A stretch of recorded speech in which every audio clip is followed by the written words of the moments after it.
Bem, além de entender o conceito, de avaliação da aprendizagem, os principais teóricos que têm norteado esses conceitos, é interessante aprender sobre as funções da avaliação. E esse é o nosso segundo tópico em questão.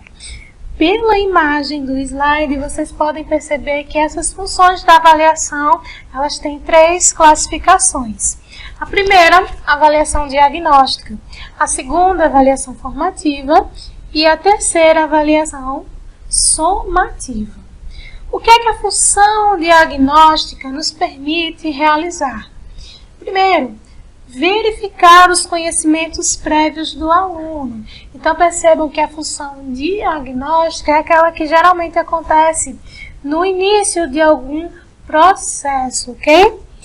Ela também nos permite identificar quais são as possíveis dificuldades de aprendizagem, ou seja, ali eu vou identificar onde que o meu aluno, quais são as limitações do meu aluno, e onde que ele precisa avançar para alcançar a aprendizagem.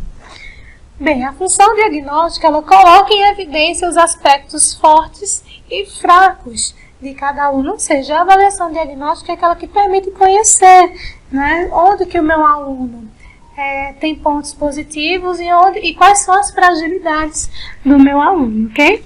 Então, percebam que a avaliação formativa, a avaliação diagnóstica, ela vem para trabalhar em prol das necessidades dos alunos, ok? Então, é uma função da avaliação que vai considerar ali a realidade educacional do educando.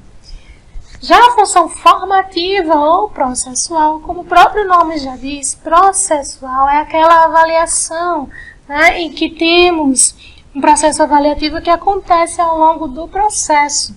E o que é que essa função da avaliação nos permite realizar? Permite acompanhar o processo de aprendizagem, orientar o aluno sobre o que ele aprendeu, orientar ainda o que se precisa aprender, tá? Os instrumentos avaliativos aqui, na perspectiva formativa ou processual, aqui nessa função, os instrumentos avaliativos, eles são esclarecidos aos alunos, tá? E o que mais que essa função formativa ou processual nos permite realizar? Ela nos permite analisar as estratégias cognitivas e metacognitivas utilizadas pelos alunos. Já a função somativa ou função classificatória, é aquela função que tem uma ênfase mais quantitativa. Enquanto a função formativa tem ênfase no processo qualitativo, a função somativa, ela vem com a lógica inversa, ela vem para zelar pela lógica da classificação. Mas o que é que essa função da avaliação nos permite realizar? Ela nos permite verificar o nível de aprendizado, nos permite atribuir notas, tá? Como eu já tinha dito para vocês, o quantitativo prevalece, e é uma função da avaliação que geralmente acontece ao fim de um processo educativo. E é uma função da avaliação que vai nos permitir fazer um balanço somatório de uma sequência de trabalhos. Então, percebam que aqui na função somativa, ela acontece no fim do processo, tá? Então, aí a gente tem como exemplo, as provas que acontecem ao final de um determinado período letivo, tá? Bem, aqui, como vocês podem ver na imagem, tem um pódio. Um pódio, ele zela por essa lógica, da classificação. Então, essa função, ela prioriza classificações, tá?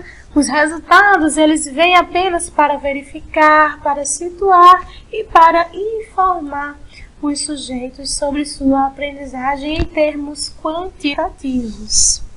Bem, agora que nós já passamos por todos esses conceitos, sobre as funções da avaliação, eu gostaria de apresentar para vocês um outro autor que também versa sobre a avaliação da aprendizagem. Esse autor é Libânio. Na perspectiva de José Carlos Libânio, a avaliação da aprendizagem ela é dividida em 3 categorias. A avaliação pedagógico-didática, a avaliação diagnóstica e a avaliação como forma de controle. A pedagógico-didática, ela vai estar relacionada ao cumprimento dos objetivos educacionais.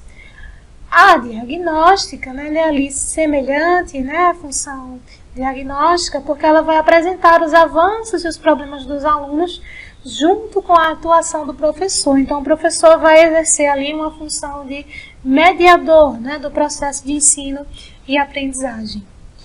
Controle está relacionado aos meios e à frequência das verificações e da qualificação dos resultados escolares.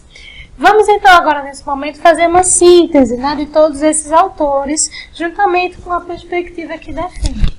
Lucchesi vai defender uma perspectiva formativa, Hoffmann, a mediadora, Perrenot, a perspectiva formativa, Celso Vasconcelos, a perspectiva dialética, Roman, a dialógica e, por fim, Libani.